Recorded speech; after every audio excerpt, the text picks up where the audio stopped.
Welcome to BarChat. My name is Tanya Gall with the Connecticut Bar Association. I'm here with Ashleigh Backman, Pro Bono Attorney Manager at Statewide Legal Services of Connecticut. Welcome, Ashleigh. Thank you so much for having me here today. I really appreciate it, and I love working with the Connecticut Bar Association. We are here to talk about Connecticut Free Legal Answers. Can you tell us a little bit about this program and how it got started in Connecticut? Sure. Connecticut Free Legal Answers is an asynchronous virtual legal aid clinic. And that's a lot of words, right? But it has a really simple meaning. On the user side, eligible users can log in and ask a legal question. On the pro bono attorney side, pro bono attorneys can log in on their own time, so whenever they feel that they have some time to answer a legal question. They look at a queue of questions and they decide if there's a question that they can answer and feel comfortable with. They answer that question and then mark that question as closed. It's as simple as that. This was actually a successful project that was piloted down in Tennessee. And the American Bar Association decided to adopt this as a national model for pro bono. They then asked states to sort of jump on board and to be site administrators for each state. And the Connecticut Access to Justice Commission really got involved and thought that this was a program that could meet a need in Connecticut, especially for modest means individuals or individuals that are served by SLS that are low income and cannot afford an attorney.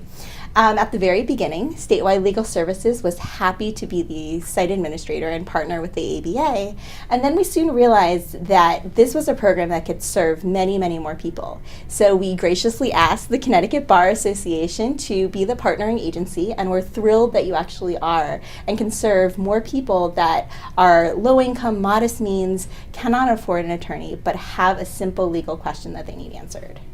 We're really excited about this program and taking over the administration of it. During this process, we talked about how this program fits in with the overall pro bono services that are available in Connecticut. Can you kind of describe who are the target users of Connecticut Free Legal Answers? Sure. So the target users in Connecticut that are eligible for this service are those individuals that might be slightly over our financial eligibility guidelines. So typically with legal aid, we're really only serving those that are about 125% below the federal poverty level. Those that are 126 and don't have other factors to them really are unfortunately not getting the service that they might necessarily need. So we had decided that this program could really serve those modest means individuals that still can't afford that attorney fee but still need some help. And that's called bridging the access to justice gap, allowing modest means individuals that otherwise wouldn't have a way or an avenue to justice to really ask a simple legal question. And that's why we're so grateful that the Connecticut Bar Association has decided to partner with the ABA to really provide a further avenue to those modest means individuals in Connecticut. So it's really addressing a current need in Connecticut right now. It is, definitely. And even the Statewide Legal Services, those individuals that we're unable to serve because it's just not a legal issue that we handle or they're above our eligibility guidelines, in our closeout letter, we're giving them information to go to ABA Free Legal Answers. And in that way, we're happy to support CBA on that. Oh, that's great. How does it look from the perspective of the attorney volunteer? So this is a very easy opportunity for busy practitioners, whether they be young associates at busy law firms or solo practitioners that really need to make their billable, to do pro bono. And that's because you can access this anywhere. This is a secure portal that attorneys can log on to, and it's asynchronous, meaning it's not live chat. Where attorneys can go on and find a question that they feel comfortable answering. And then they just write a simple answer to that question.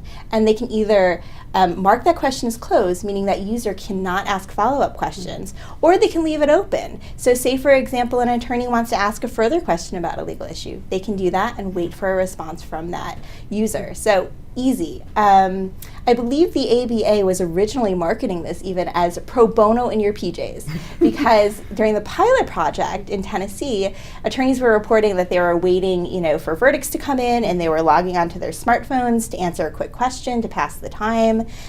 Individuals that were flying for depositions could be in an airport terminal at 3 in the morning and answer a question while they were waiting for a flight. So it really is ease of use for attorneys and busy practitioners that really want to help people too.